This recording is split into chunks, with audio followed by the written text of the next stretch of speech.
been doing some blind reacts to the deposition here between Chris Wolf and the Ramseys.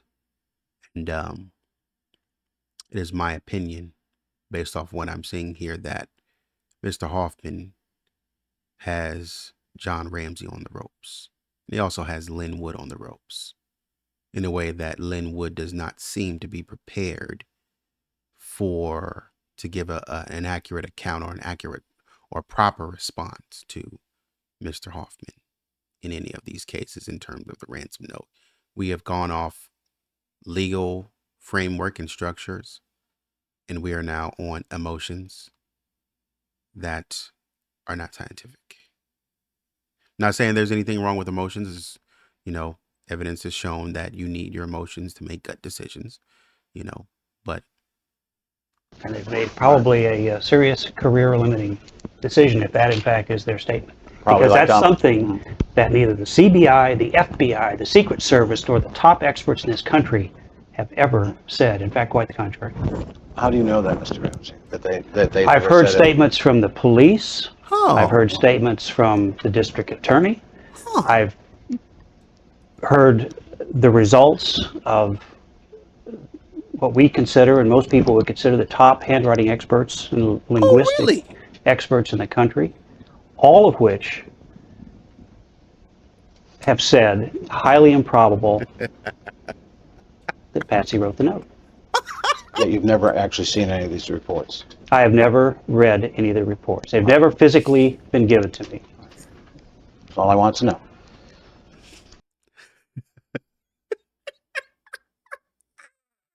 Oh my God. Caught in a lie is what you are. Caught in a lie. I just asked you not 10, 20 minutes ago. How do you know? How do you know what experts are saying if your counsel hasn't told you? Because I know my wife. That's John's response. But then he comes right back around not 5, 10, 15 minutes later and says, I know for a fact that you are wrong and there is contrary evidence. And Mr. Hoffman very lightly slipped it in there. How do you know for a fact? And how do you know that? Well, and John hesitated on that last one. Well, we have heard from FBI, not the CBI, the Colorado Bureau of Investigations, not the FBI, not the CBI, not the this, not the that. Oh, well, you're telling me two things. You're telling me you have seen and heard reports from counsel, and you're telling me that you are paying more attention than you're leading on with. Okay, thank you. In light of that, I think then we're just going to move on, and I'm going to ask you to look at a document that I'm going to have marked as Plaintiff's Exhibit 17. Okay, would you please do that? And Can I ask a question? Would you like to? No, I'd like to ask you a question. Okay. Was this used by your experts? That was one of the exhibits that was attached to an early handwriting report, and one of the reasons that we are in fact here asking, we made an initial request in what is known as a notice to a request for admission, and there seemed to be some question as to whether or not what I had attached as an exhibit was sufficiently clear for there to be, an accurate representation of yes or no. So I thought it would be easier if I just brought in clearer copies and just asked you and Mrs. Ramsey to determine whether or not these are in fact samples of her handwriting. Clearly nobody wants to be drawing conclusions based on handwriting samples which are in fact not hers. It seems that Mrs. Ramsey doesn't remember this as being hers. She didn't recognize Doesn't recognize Yes. it. Nor do I. Nor do you. Okay, that's all we want And, to be and clear fairly, Dornay, let's be clear that we're talking about plaintiff's exhibit number 2 and plaintiff's exhibit number is it 1, and to the extent that it's also letters from those might be in. Why would you need to make that distinction? I actually helped you in saying Patsy doesn't, Patsy doesn't recognize it. You came back and said, well, she doesn't remember. That's legalese for you can't trap me into a statement of saying I don't remember or I don't recognize it. I didn't say I didn't recognize it. I said I don't remember. So you can't trap me into something very vague, not answering questions is more of what this is. So that when we come back, it's basically let the record show that I can't remember. I didn't give a statement on it one way or another. So the whole purpose of this in these depositions is to not give a clear answer. Now, look, if somebody never gave clear answers, what would you think about them? If every single time you ask somebody something and they never gave a clear yes or no to yes or no questions, what would you think about them?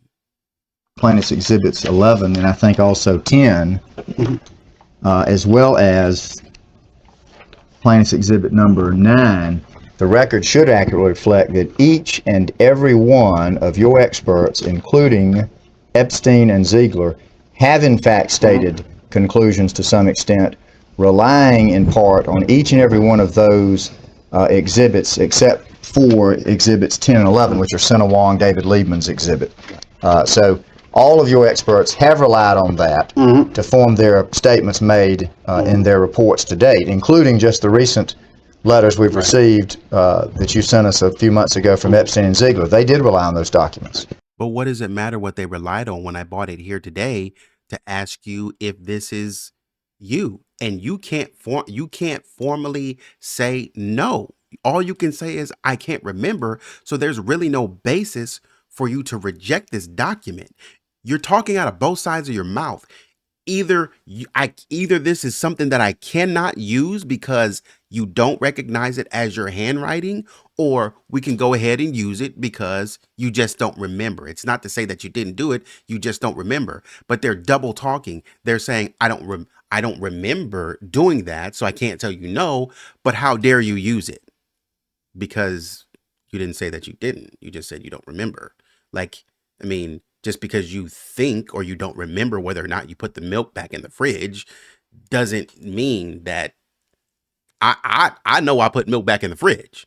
So if I come in here and this milk is left out of the fridge and you ate cereal this morning, then guess what? It doesn't matter whether you remember you put it in the fridge or not.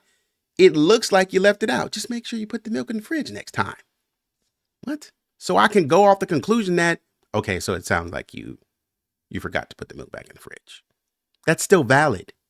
And they didn't even know that it wasn't Patsy Ramsey's handwriting. That hasn't been established because the argument can always be that there is always a reason why Mr. and Mrs. Ramsey might have a motive to lie. I'm not saying that they are, but the fact is there might be a reason why it's convenient for them not to be able to recognize it. I think Patsy was very clear that she did identify handwriting that she recognized as hers.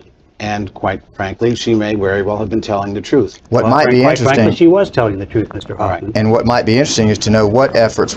You got a problem with me, John? You got a problem with me? Or you got an attitude now? This is where you start getting seasoned behavioral experts in there saying, okay, now he's showing clear signs of agitation, which could be leading to a trail of deception. Were made by any of your so-called experts to actually authenticate those documents as Patsy Ramsey's handwriting before they were willing to go out and publicly stake their reputations that she was the author of the note based on handwriting exemplars that they didn't even have the slightest clue were written by her. So those are when you necessarily they didn't have the slightest clue. But when you raise, be mindful, this whole argument is based off of one sample, not every other sample that they use. He is arguing based off of one sample that my entire analysis, one observation that out of a plethora of observations, they mentioned Sena Wong in their book. Sena Wong said, I went through and I found over 200 similarities between Patsy's handwriting and this ransom note. So of all of the things, basically what they're saying, of all of the things that they're arguing about, they're not arguing about the say 233 observations that Cena found. They're arguing about one, and they're trying to do something like discredit Cena's entire analysis based off of one. Oh, well, that C and that C don't look the same. Those two letters don't even look the same. So how you where's more evidence? Point to other letters that don't look the same. That's what you do. But they're making an entire argument off of one thing. That's not empirically correct. Well, when you raise questions about whether or not my clients might have a motive to lie, I'm going to respond by saying that I think these people that you claim to be experts might have a motive to lie. And that motive is to get publicity and other things. We won't clutter the record up today. But let me tell you something. My clients have clearly identified the documents that you attached as exhibits. When the writing was Patsy Ramsey's, nobody ran from it. The problem is your people are relying on documents that either are not Patsy's or documents that they never bothered clearly to find out whether they were Patsy's before they went out publicly and accused Patsy Ramsey of writing a note to support the accusation that Patsy Ramsey killed her daughter. That is pretty flimsy in my opinion, and I think that your experts will have a lot to answer for when we are finally given their reports and allowed to cross-examine them, Darnay. Now, Mr. Wood, I will say one thing. Well, you're being pretty dishonest because you guys just said you didn't give. Now you're saying you gave a clear answer. I said, okay, she said she didn't recognize this. And you're saying she didn't say that. She didn't say that. She said she doesn't remember. But now you're saying, well, Patsy told you everything she recognized. And so that would exclude this. She didn't recognize this. And so therefore, this is not her hand. She didn't say she recognized it. According to you, you said that she didn't remember whether she recognized it or whether it was hers or not. Which one is it? Does she recognize it enough to say that this isn't mine? Or not? Which one is it? Defense and their defense.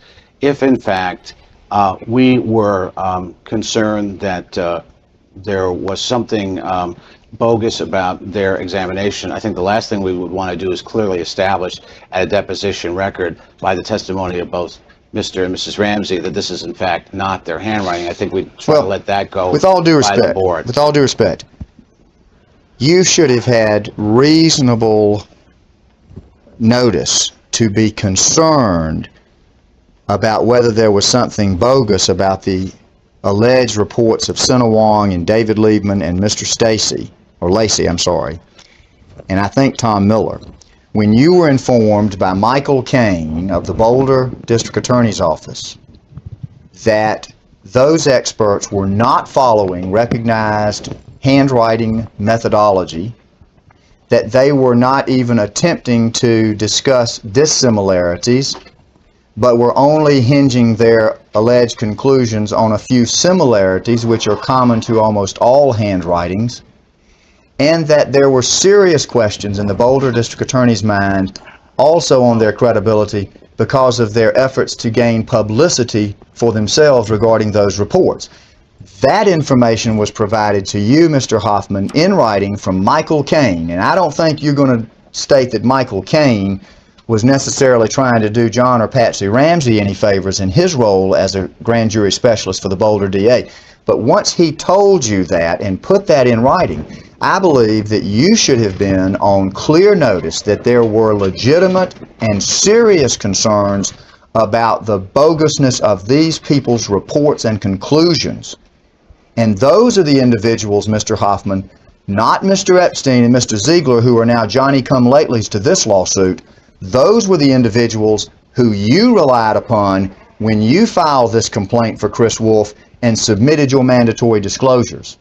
So I think there are very serious questions about their legitimacy, not just those raised by me. I haven't had the time yet and opportunity to cross-examine them, which I say I look forward to. But they were carefully studied by the Boulder District Attorney's Office, and they were soundly and wholeheartedly rejected as credible experts on the issue of handwriting. You knew that before you used them to file this lawsuit, yet you filed it anyway, I would say, without further inquiry into their legitimacy. That is a problem. I'm glad you said that, counsel. I'm glad you said that. You keep making mention to the district attorney's office. Why do you do that? Why don't you ever make mention of the Colorado Police Department? Because they're not on your side. But you continue to mention the district attorney's office. Who would be in the district attorney's office? Alex Hunter. Who else could be in the district attorney's office at this time? I think this was in 2001. Mary Lacy. In the documentary, An American Murder Mystery, as I was browsing through it, they were saying something to the effect that John used to just mosey on into the DA's office and just sit down and talk with Mary Lacy. And Mary Lacy had disclosed to him that she believed in the intruder theory. Well, if you believe in the intruder theory, Lynn, it doesn't take a rocket scientist to know that you think somebody outside authored the ransom note, and so therefore you would wholeheartedly reject that the authorship could or should be assigned to Patsy. Absolutely. That makes sense. That's not a credible argument. The heck, man? Problem and an issue, and I think the record ought to reflect it, and I think I've stated it accurately. I have to, now naturally, since you've made a record, I'm going to have to respond to what may be either mischaracterizations or just simply things that you're not aware of. That is a problem and an issue, and I think the record ought to reflect it, and I think I've stated it accurately. I have to, now naturally, since you've made a record, I'm going to have to respond to what may be either mischaracterizations or just simply things that you're not aware of.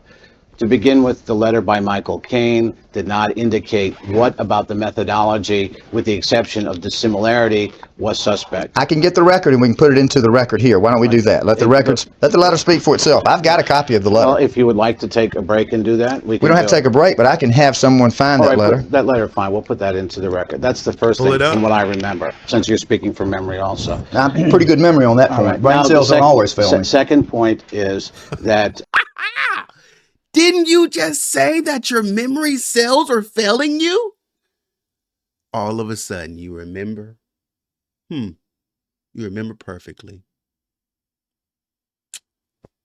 Oh, how things change. In just a matter of moments, things change. Just a matter of moments. With respect to the similarities, we do not know who Mr. Caine had actually submitted those reports to and who he was relying upon for the questions about the legitimacy of the reports. He did not indicate in his letter who it was that he had consulted. But more importantly, I will say one thing, that with respect to disguised handwriting, the finding dissimilarities is less useful, since the person clearly is trying to create consciously dissimilarities in the handwriting, and to the degree that the handwriting is disguised, there is to some degree dissimilarity to be expected. And Correct. To continually belabor the point that disguised handwriting has dissimilarities is really not useful in a discussion of dissimilarities with respect to being able to add or eliminate people from handwriting. So I never thought that Mr. Caine's one methodological discussion was a particularly valid one. Now, with respect to the district Waxing the floor with them. attorney's office, that experts would be seeking publicity, I know that at one time they certainly did consult with a Donald Foster, who I believe was thought to be seeking publicity at one point, but that did not prevent them from at least consulting with him, at least at some time. I know that Barry Scheck, who's a former professor of mine and was brought in as a DNA expert, I won't say he's a publicity hound, but he certainly is not media adverse. They brought him in, they relied upon him. Also, I know that periodic, the district attorney's office would trot out an expert. I believe there was somebody from Canada who was a not expert or whatever. So I don't think the district attorney was adverse to using media seeking experts. And I think that Michael Caine's characterization of Sina Wong and David Liebman as media experts, disqualifying them inherently because of that, was in fact anything other than just simply hypocritical on his part. Now, as far as Mr. Caine is concerned, I don't think that from all the statements that I've heard from the Ramseys, that they particularly trust A, his judgment, B, his motivation. I may be incorrect with respect to that. I, in turn, do not trust either his motivation or his competence. But I will point out that these handwriting reports were given to Alex Hunter's office.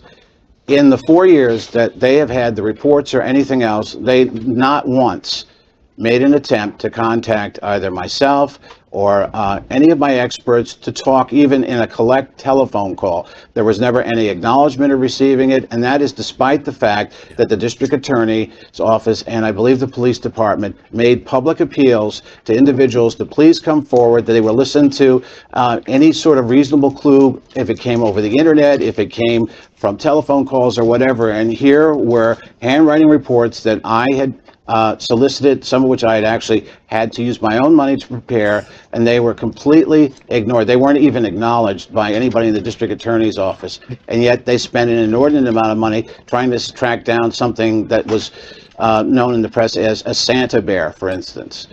That sort of thing.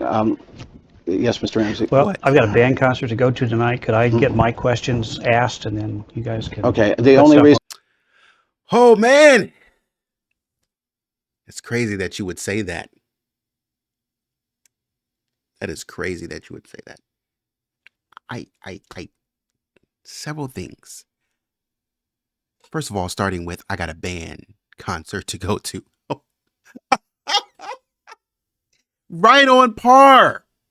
Right on par. I don't want to say it like this.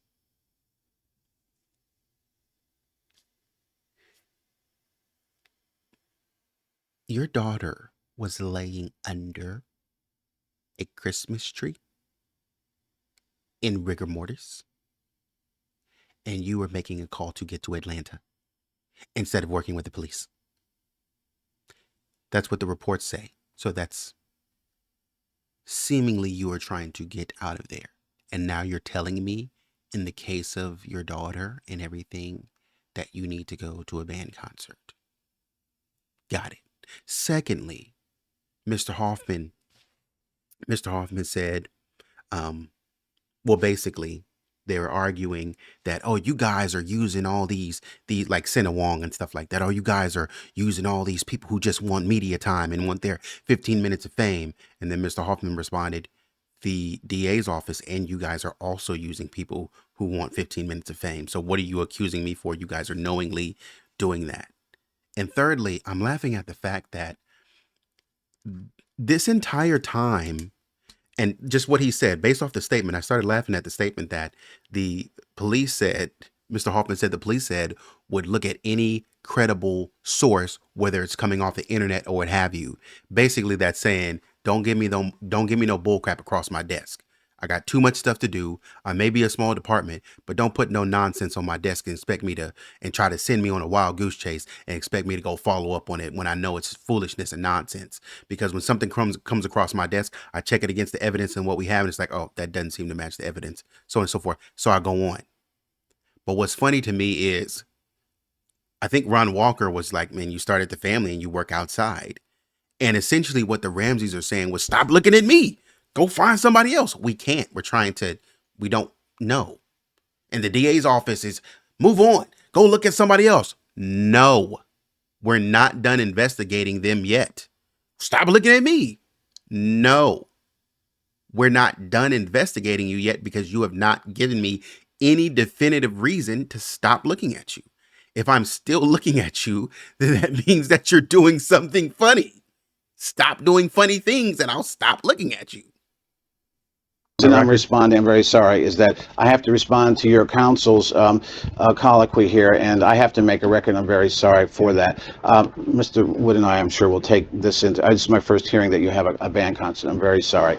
And I will try to make this, I'll try to make it. I think he's trying to say maybe let's don't go back and forth until Well, 7 no, or 8 o'clock tonight. you made a record with respect to, and representations for a record with respect to my experts, and I'm not going to allow my silence to act as some sort of admission that you are in fact correct. I categorically deny that my experts are unqualified, any of them, that any of them acted out of any malice. In fact, it was my experience that when Sina Wong, when I contacted her initially, each expert was contacted to look at the report of another expert to see whether or not there was a problem in the methodology, and as a result of looking at these the methodology, they reached the same conclusions. I did not ask them to reach a conclusion. I basically wanted to make sure that if, in fact, there was going to be a case made in civil court against Mr. and Mrs. Ramsey, that there was, in fact, a sufficient basis for it. I was doing my best to investigate the facts of the case before making the allegations. The only allegation that I've ever really made is that based on the handwriting reports by people that I trust to be experts, that their conclusion that Mrs. Ramsey is the ransom note writer was the basis not only for any allegations that I may have made personally in public with respect to Mrs. Ramsey, but also forms the basis by which I filed not only the action against Alex Hunter in 1997, but also the action on behalf of Chris Wolf and Linda Hoffman Pugh. So I have tried to do a due diligence and certainly avoid any problems with Rule 11. I am under a duty as an officer of the court to investigate the case and the facts. And the only reason, basically, we are here today is because I have yet to see handwriting reports from any source other than my own that, in fact, clear Mrs. Ramsey. I would love to see those reports. I don't know why I have never been offered a report. The question I have for Mr. Wood is, at the time that Mr. Wood was releasing your polygraph reports and had a very attentive national media, why did he not come forward with written handwriting reports that could clear Mrs. Ramsey? I think that would have been a spectacular and an extremely important opportunity in order to clear your wife from any suspicion of being the ransom note writer, and yet there has never been, despite all the money that Mr. and Mrs. Ramsey have spent, any attempt to release a written report at any time to the media similar to the written report that was released in the polygraph, and I've never been able to understand it. It's like the dog that should have barked in the night that hasn't barked in the night. My question has always been, why haven't the Ramseys released a handwriting report to shut me up, to just simply stop all the noise about the fact that there are handwriting experts that believe that Mrs. Ramsey wrote the ransom note? Why haven't Mr. Wood, your clients, been willing to produce for public consumption a handwriting report that simply adequately and for all time clear Mrs. Ramsey? He just said a lot. I'm going to stop it right there. He just said a lot. But basically, good work. Good work by Mr. Hoffman. Going and being investigative, peer reviewing stuff and information. I'm not just coming in here with the opinion of one expert. I'm coming in here with the opinion of multiple experts of what they said, just so I can make sure that I'm clear. What we have here, though, is what it seems like the Ramseys are not doing anything based on, like, they're going off. This is really weird because the Ramseys have not come in with a shred of evidence to exonerate themselves. And to the point, which makes Mr. Hoffman's point, where is any information to exonerate you? You guys have spent a lot of money. That's a good point. You guys have spent a lot of money on your own team. Where is the report to shut me up on this? For all of the money that you guys have spent, where is the money going for legitimate people? Because I was thinking about the intruder theory, and they were talking about on the American Murder Mystery, they were talking about Helgoth and Helgoth. They were talking about him, and how it was an attempted unaliving of himself, or he did. That's what they said. But then they came back and said that it was actually not him doing it to himself. It was somebody else that had come in and done it to him.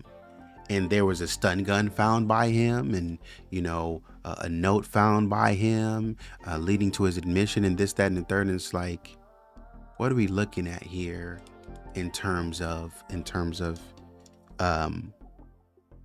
people who seem to have committed? Because it's like, what's not consistent in this entire Ramsey debacle is when the suspects, who it's considered to be, goes with the wind. If we catch on a lead, it's like, are we going to stop and notice that? If somebody says Gary Oliva, that is, oh, yep, look at his hands. It looks just like it. Yeah, look at it. It looks like just like he had it. And, and he said it, and he called, and he said he did it. Okay. Then when, John Mark Carr comes in, yeah, he actually, everything lines up. He knows so much.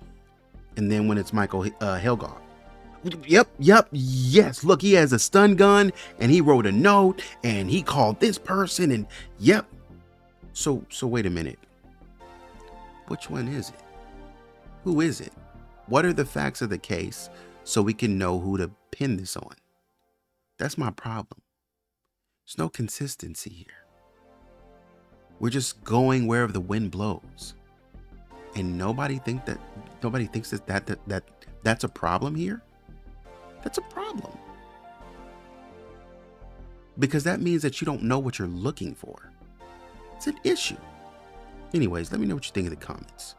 Like, share, subscribe. Thanks for watching. Until the next video, take it easy.